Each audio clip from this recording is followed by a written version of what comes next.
5 roti, 2 ikan. Wong sing pada ning kono pada ndomblong. Iki kepiye kae? Rotine mung 5, iwake mung 2. Lho, ki wonge semene kae. Istrinya mulai nyenggol bojone, "Pak, kepak. Apa isin, Pak? Bocah cilik be rotine 5 sangune diwehna, mbok ning tase Rika ana sangune kuwi mbok ditokna jajal lah." Yang lain lagi ngomong juga pada suaminya. Suami ngomong pada istrinya, "Bu, neng tasmu mbok panganane akeh. Jajal ditokna lah. Kayak melas temen rotine mung 5, iwake mung 2 akeh banget wonge." Lalu anak kecil tadi yang cuma punya 5 roti 2 ikan, begitu Yesus mengangkat 5, jadi mung semeno. Banyak orang tergerak mau ikut berbagi. Makanya 5.000 laki-laki semua bisa makan, bahkan sisa. Inilah bagaimana seorang anak kecil yang sering kali kita sepelekan, kita anggap sepele, ternyata menjadi contoh, menjadi teladan untuk berbagi, menjadi berkat bagi orang lain. Dalam nama Bapa dan Putra dan Roh Kudus. Amin. Tuhan bersamamu dan bersama rohmu. Bapak Ibu, para saudara sekalian yang terkasih, selamat sore. Selamat sore. Hari ini gereja mengajak kita melangkah memasuki hari Minggu biasa yang ke-17. Di hadapan Allah segala sesuatu itu mungkin. Yang bagi manusia itu mustahil, bagi Allah tidak ada yang mustahil. Kebaikan Allah mengalahkan segala-galanya. Rencananya yang selalu indah bagi kita mengalahkan segala halangan yang bagi kita bisa jadi menjadi penghambat bagi rencana Allah itu. Kita diajak untuk terbuka dan bekerja sama dengan rencana Allah yang begitu baik untuk kita. Marilah kita awali perayaan kita ini dengan menyesali dosa kita. Kita mohon belas kasih pengampunan Tuhan supaya kita semakin layak di hadapannya. Bapak Ibu, para saudara sekalian yang terkasih, masih ingat dengan si Peyang ya, yang kemarin mandan mutung karena merasa tidak diperhatikan. Lalu jadi orang Katolik mulai jengkel, tidak mau ikut misa online, tidak mau ikut kegiatan apapun, karena merasa ada atau tidak itu tidak ada yang mencari dia. 2 malam minggu yang lalu si Pak Ijo dan Tulkiem itu kan pacaran sambil ngerayu si Peyang ini supaya mau ikut kembali aktif di gereja walaupun dalam situasi pandemi ini. Ternyata saudara sekalian, rayuannya Pak Ijo dan Tulkiem berhasil. Hari Selasa yang lalu si Peyang tiba-tiba WA kepada Pak Ijo, "Jo, lagi ngapa?" Pak Ijo menjawab, "Kena lagi maca WA-mu." "Sila." "Nyong telepon bisa?" "Ya ngono telepon." Lalu si Peyang telepon Pak Ijo, "Jo, nyong seneng banget ge." "Kenapa sih?" "Siki nyong dadi terkenal nang lingkunganku." "Bisa-bisa nek, kowe sing gawe apa jeneng dadi terkenal?" "Terkenalnya apik apa ala?" "Oh, terkenal apik kok. Nyong siki dikenal nang umat lingkunganku." "Sebabnya apa?" "Nyong duwe tugas kang bae nyong Mbah Bejo kon bagi-bagi pelem." "Apa ki musim pelem sih enggane?" "Wis wong gena peleme mbahku wis awuh akeh banget kae kok mulai dibagi-bagi. Sing liyane ana sing urung awuh." Lalu Peyang mengajak Pak Ijo, "Jo, ngesuk dina Rebo mung ngene mbahku ya. Jukut pelem ngewangi bagi-bagi." Dan Rabu kemarin memang berdua si Pak Ijo dan Peyang datang ke rumahnya Mbah Bejo, mbah si Peyang, dan di sana sudah ada banyak sekali pelem wis diwadahi tas kesek. Lalu Pak Ijo tanya, "Ki si mbah gini kepriwe?" "Soal sakwatir wingi sana pengumuman yang WA grup lingkungan. Warga lingkungan yang isoman karena COVID-19 dan pengen makan pelem silahkan menulis nama, nanti akan diantarkan pelem oleh Peyang dicantelkan pintu." Lalu Pak Ijo tanya, "Duh, kisi pelem wis entek akeh banget apa ya kayane?" Lalu Mbah Bejo mengatakan, "Kue wingi seminggu wis entong sewit. Ki wit sing kedua kiye." Lalu Pak Ijo tanya lagi, "Mbah, apa yang maneman sih mung dibagi-bagi? Wong kiye urung mangsane pelem, nek peleme awuh mbok regane malah layang nek didol." Mbah Bejo mengatakan, "Yo ya kaya kuwe lah, nek didol ya payu layang. Aku kepengin bagi lah." Justru yang musim, yang mangsane pelem, kiana pelem enak-enak, akeh wong kepengin. Nyong ya bisane mung bantune bagi pelem, wong duwene kena mung pelem ora duwe duit. Mulane peleme tak bagi. Ora usah mikir eman-eman. Tahun ngesuk Allah maning kae. Kayak betak pelungguli.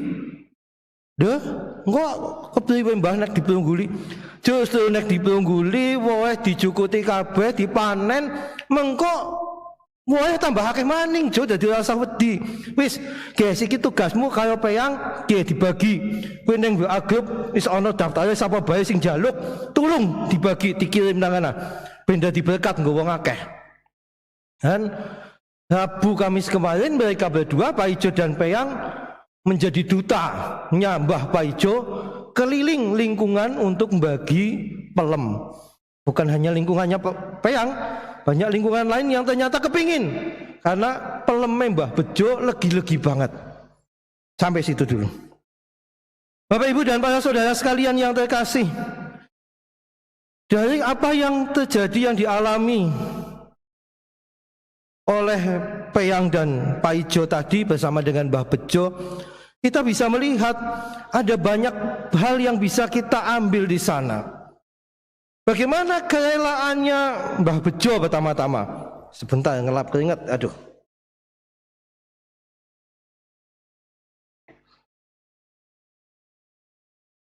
Saya hanya bisa berbagi keringat. Khotbah nganggo keringetan ya sentak bagi kena gue. Bagaimana Mbah Bejo punya pendapat yang begitu luar biasa. Mbah Bejo bukan orang yang kaya. Dia cuma punya kebun. Di kebunnya itu ada beberapa pohon buah.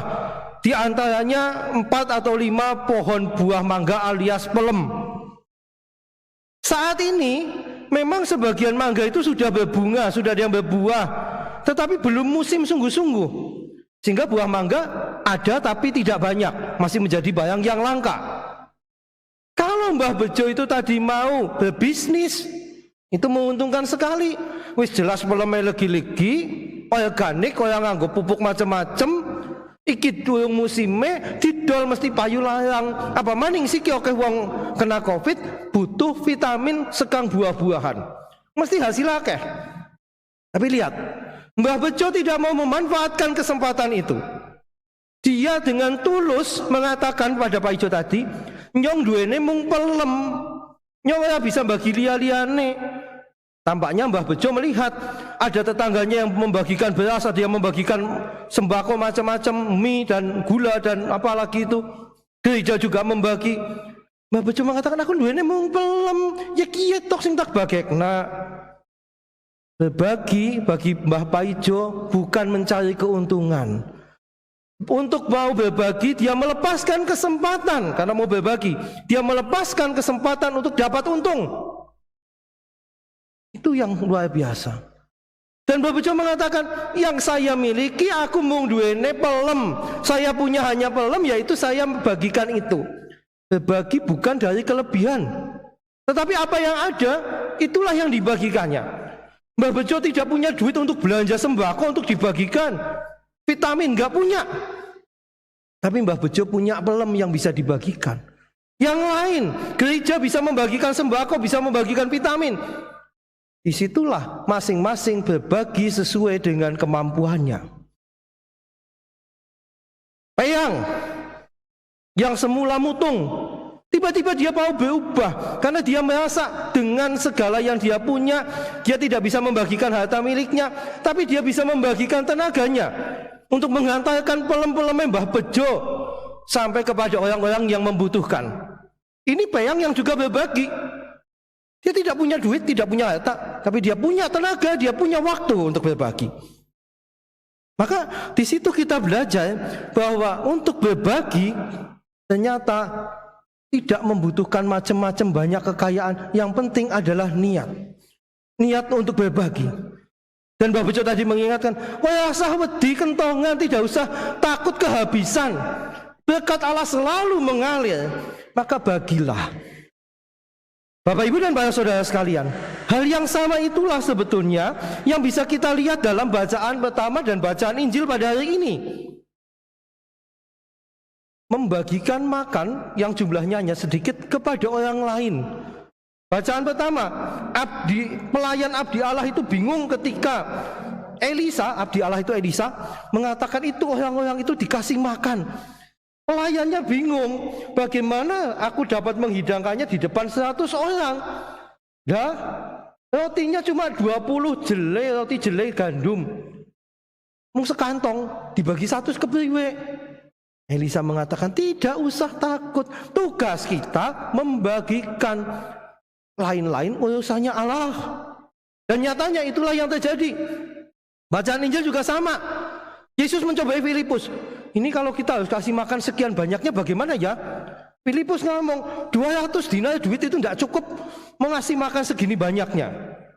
Dikatakan di sana kira-kira 5.000 laki-laki banyaknya. 5.000 lanang.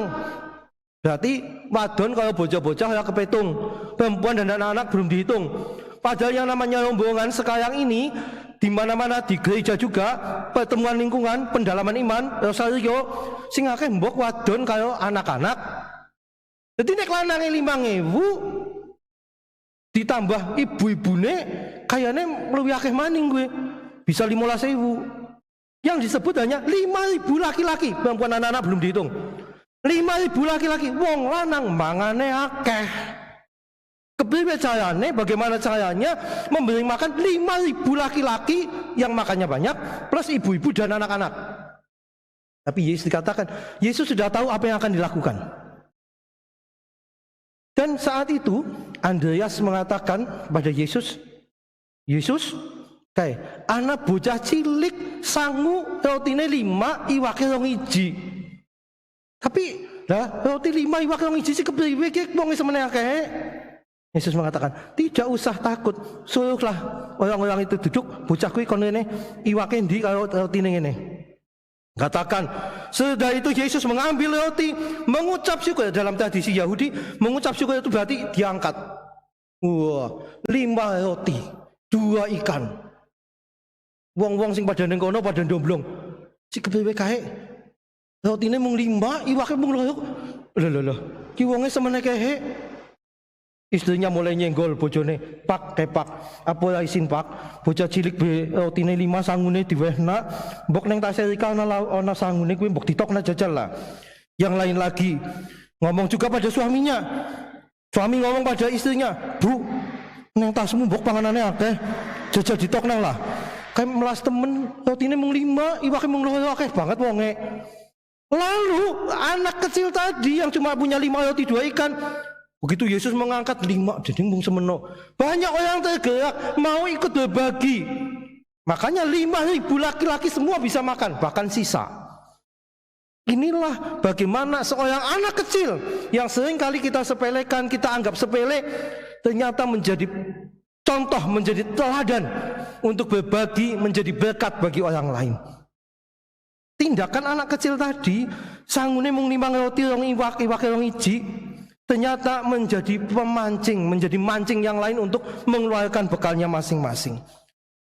Itulah Bapak Ibu para saudara sekalian, bagaimana kita sebagai pengikut-pengikut Kristus, sebagai orang beriman, diajak untuk berani berbagi dengan sesama kita. Banyak orang membutuhkan bantuan kita loh. Jangan mengatakan, siapa sih yang butuh? Akeh. Tidak usah pura-pura nggak tahu. Banyak di sekeliling kita yang butuh loh. Apalagi Bapak Ibu saudara sekalian, di dalam situasi pandemi COVID-19 ini, semakin banyak orang yang membutuhkan bantuan kita. Dan kita tidak usah mengatakan, lah mbok pemerintah baik sing kon mudun. Bapak Ibu saudara sekalian, pemerintah sudah berusaha juga. Tapi kita yang ada di dekatnya, mong kencote siki ngelihat siki, pemerintah ngenteni seminggu maning berasa nembe tekan. Lu laparnya sekarang kita ada di situ, kita punya makan, kita punya nasi. Kenapa kita nggak bagikan? Anak kecil tadi tidak usah nunggu-nunggu. Saat itu dia hanya punya 5 roti dan 2 ikan. Dia serahkan itu. Saudara sekalian, banyak hal bisa kita buat, apalagi di masa pandemi seperti ini loh. Saudara-saudara kita yang lagi isolasi mandiri tadi, seperti yang dilakukan si Peyang dan Pak Ijo dan Mbah Bejo, kita juga bisa membuat hal yang sama bagi mereka. Jogo tonggo itu, bagaimana kita membantu tetangga kita yang membutuhkan. Mereka yang isolasi mandiri nggak boleh keluyuran, ya kitalah yang menyediakan, membantu mereka makanan, vitamin, dan macam-macam yang menyehatkan, yang memulihkan mereka. Sembuhnya mereka, sehatnya mereka, bukan hanya berkat bagi mereka saja, tapi berkat juga bagi kita loh. Karena ketika mereka sehat, mereka sembuh, kita juga tidak akan ketularan lagi. Maka ketika kita berbagi berkat, sebetulnya bukan habis kita bagi saja, kita juga mendapat berkat lagi dari Allah. Bisa jadi dalam bentuk yang lain. Bapak Ibu para saudara sekalian yang terkasih, menjadi berkat bagi orang lain, berbagi, itu bisa dilakukan kapanpun dalam bentuk apapun.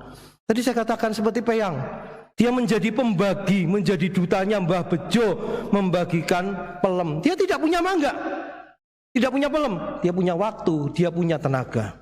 Mbah Bejo, orang sudah tua, dia tidak bisa menyumbangkan harta yang banyak, dia tidak bisa berkeliling sendiri, tapi dia punya pohon mangga, itu dia bagikan. Pak Ijo, bagaimana perannya Pak Ijo? Ingat minggu lalu, Pak Ijo lah yang mengajak si Peyang untuk kembali terlibat dalam hidup menggereja. Ini kan cara kita berbagi, ini kan cara kita membagikan berkat Allah kepada kita. Tidak usah takut, berkat selalu melimpah. Kita ini saluran yang dipakai Allah untuk membagikan berkatnya. Tidak usah takut, berkat untuk kita selalu melimpah. Orang Jawa itu punya pendapat, kalau Anda punya sumber di rumah, sumber itu biarlah ditimba, diambil airnya oleh banyak orang. Maka dari mata air sumber itu akan muncul air yang jernih, yang baik. Tapi ketika kita pelit, sumber kita di rumah tidak boleh diambil airnya oleh orang lain. Eman-eman, bok entong. Akibatnya apa? Sumber itu akan rusak. Mata airnya akan rusak, bisa jadi mati, atau mengeluarkan air yang tidak jernih, yang tidak bersih lagi. Kita diajak untuk belajar dari sumber itu. Semakin banyak ditimba, semakin banyak dibagikan, semakin banyak berguna bagi orang lain, dia akan menjadi semakin baik. Demikian juga kita.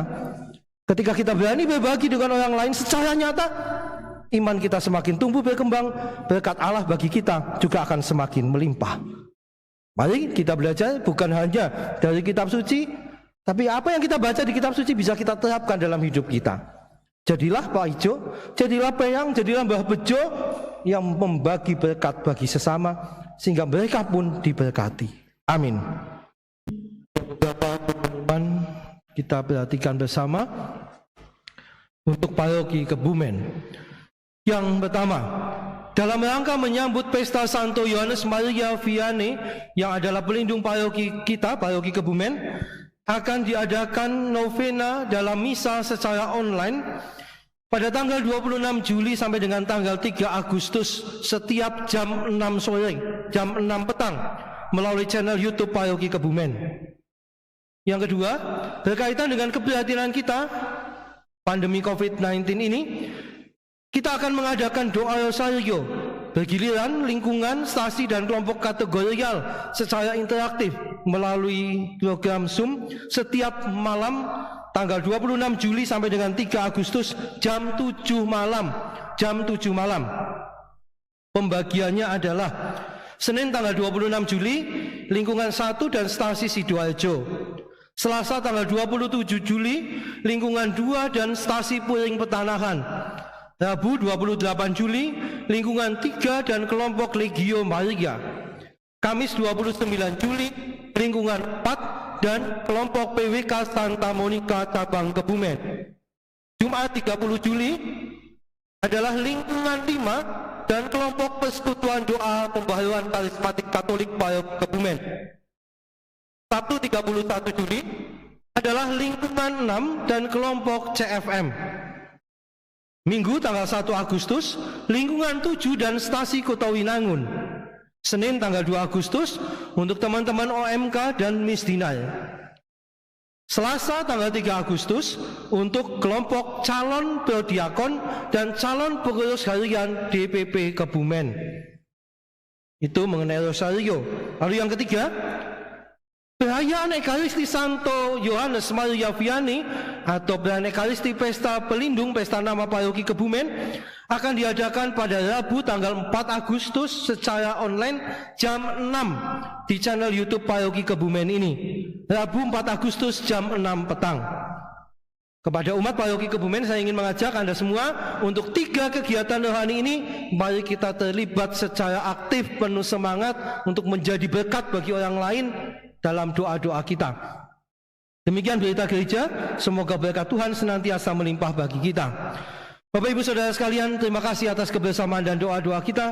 Yakinlah kita dipilih Allah, kita diutus Allah untuk menjadi pembagi berkat, pembawa berkat. Terima kasih, kita mohon berkat Tuhan untuk menutup perayaan kita. Tuhan bersamamu dan bersama rohmu. Allah yang Maha Kuasa senantiasa membimbing, melindungi, dan memberkati kita, keluarga kita, dan semua orang yang berkehendak baik. Bapa dan Putra dan Roh Kudus. Amin.